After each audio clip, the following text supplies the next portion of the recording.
All right, let's talk about something that so many indie devs are trying to wrap their heads around right now: using AI to create dynamic, living music for our games. On paper, it sounds like the absolute dream, but if you've ever actually tried it, you probably know it can go wrong, like spectacularly wrong. So today, we're going to break down exactly how to dodge that musical chaos and build a system that actually makes your game better. Let's jump in. And yeah, this is pretty much where it all starts, right? This quote, it just nails that moment of complete and utter chaos. You've got this cozy, peaceful little world you've built, and then bam, your own music system decides to drop an epic drum solo because the player, I don't know, decided to check their inventory.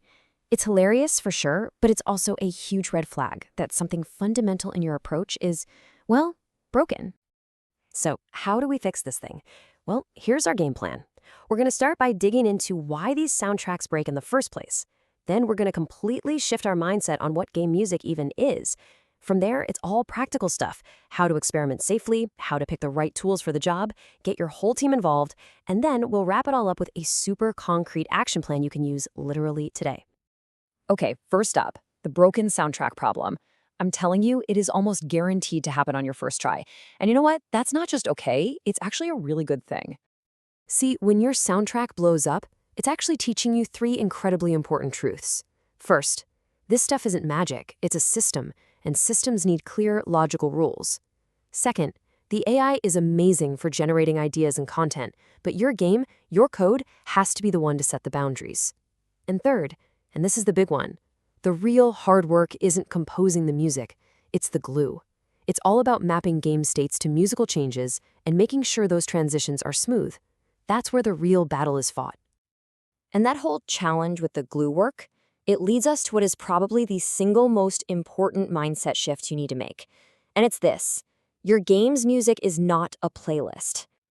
And this slide lays it out perfectly. You've got two ways of looking at this. Over on the left, that's playlist thinking. You have one static song for exploring, another for combat, and you just kind of fade between them. It's simple, but man, is it fragile. But over on the right, you have system thinking. Now we're talking. Here, we're not even dealing with full songs anymore. We're using layers and little musical ideas called motifs. And the music itself, it's being triggered by actual live game data, with variables controlling how intense it gets. This is how you build something that feels alive. So think of it this way: you're not trying to be a DJ, you're building a traffic cop. A procedural music system is really just a set of rules that directs the flow of music. It's constantly watching what's happening in the game and making smart decisions. Okay, bring in the percussion here, or let's pull back the strings now. It's all based on that live data. And this story, it is just a perfect example. There was this one project with a gorgeous AI-generated violin solo. The dev loved it, right? But for the players, it turned into this creepy, relentless boss violin that would follow them everywhere, into peaceful shops, during quiet dialogue, everywhere. The fix wasn't to get rid of the violin part. The fix was to break it up into smaller pieces, these little motifs, and then build a system that only played them when the game's tension was actually high. The music itself didn't change, but the system around it did. See the difference? Okay, so you're on board. You're ready to start thinking like a systems designer. But where do you even start? Well, you start by building yourself a safe sandbox, a little playground where you can experiment and break things and test all your crazy ideas without, setting your entire game on fire. Now, inside this sandbox, your first and most important job is to live by this rule. Intensity has to be a number, not just a feeling. Your music system doesn't understand tense or scary. It understands numbers. It understands a value between 0 and 1. You have to translate the game's emotion into cold, hard, logical data. So how do you actually do that?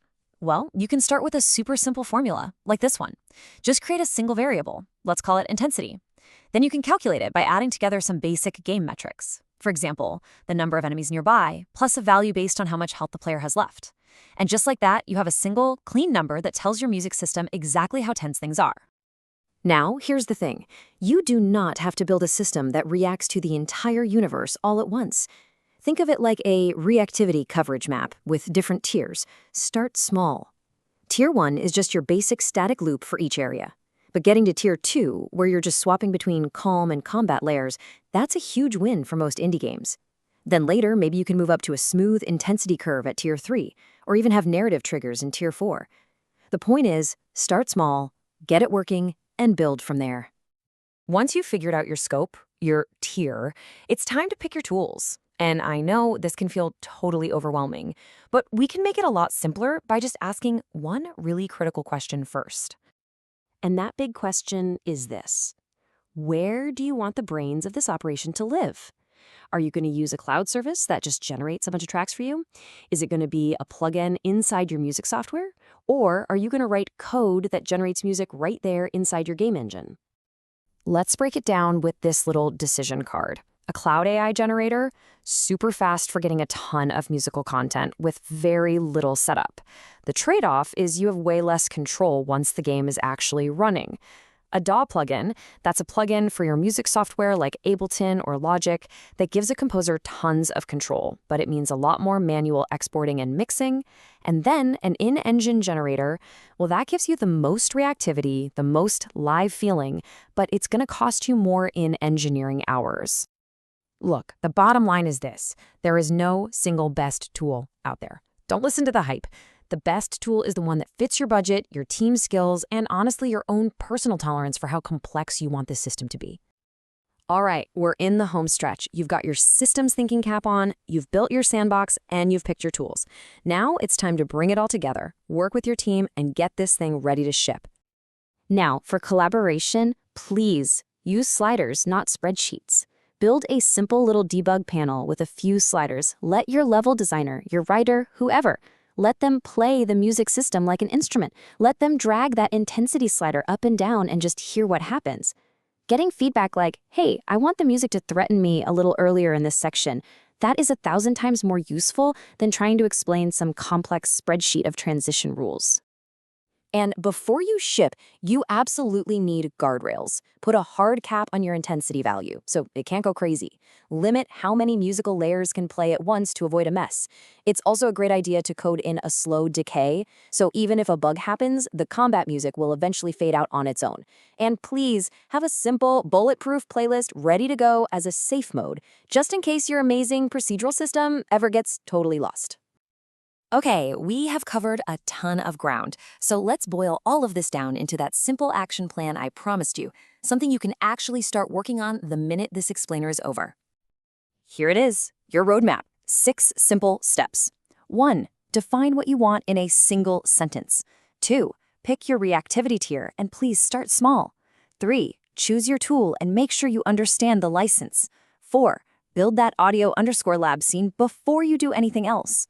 5. Generate your musical building blocks, your stems and motifs. And 6. Wire up your game metrics to that single intensity value. That's it. That is the entire workflow. And if you're thinking, oh man, this sounds like a massive multi-week project, check this out.